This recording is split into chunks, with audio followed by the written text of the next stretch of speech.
I would like now to invite our next speaker. That's Mr. Todd Greene, the chair of the board of directors at the International Economic Development Council. Welcome.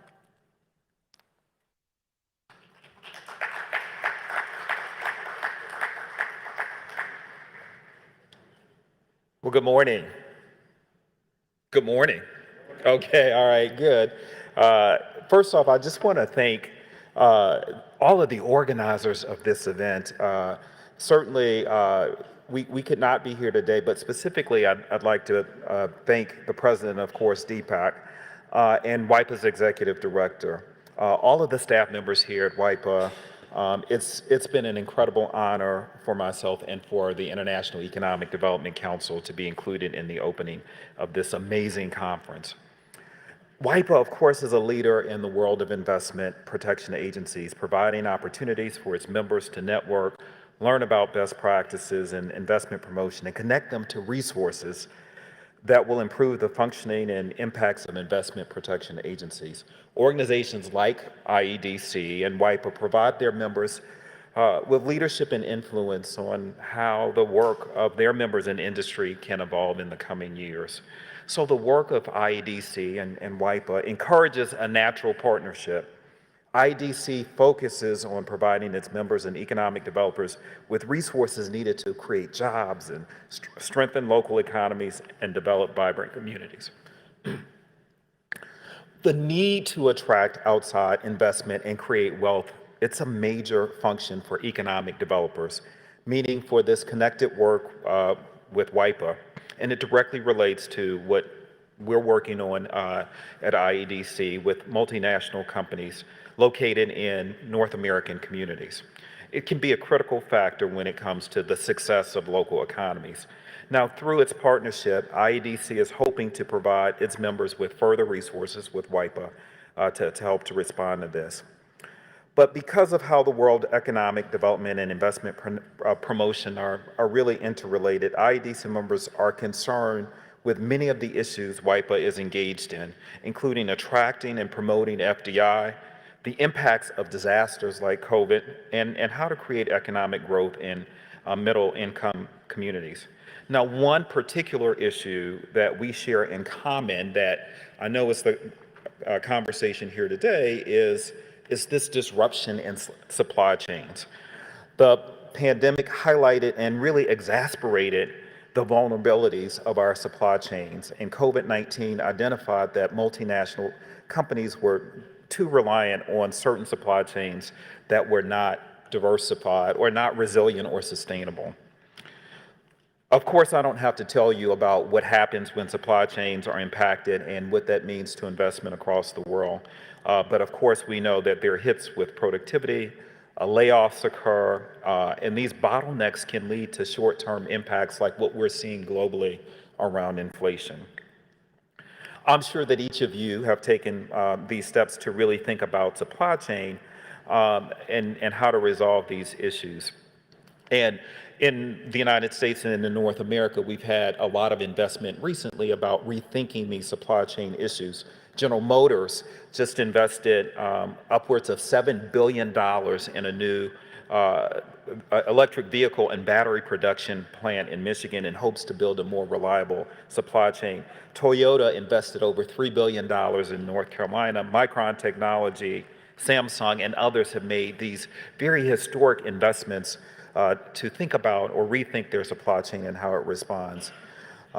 But as we come out of the pandemic, studies have certainly shown that more companies are more willing to secure their supply chains through reshoring, and we've got to think about how we're responding to this. These trends offer North American communities greater opportunities to bring quality jobs back to their community.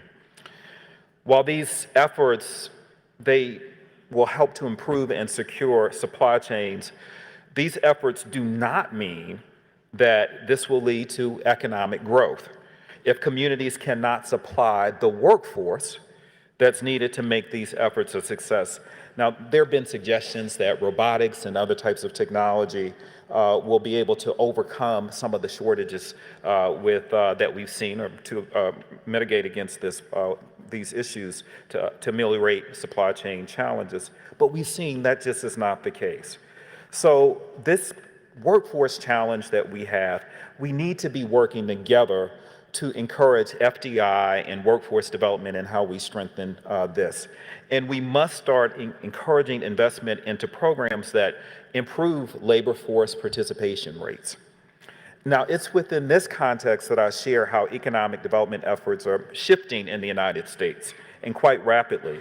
And they're shifting to have a stronger focus on how we develop and produce key elements of how we grow our economy. And let me just put a pause in here to say that it's totally centered on the worker.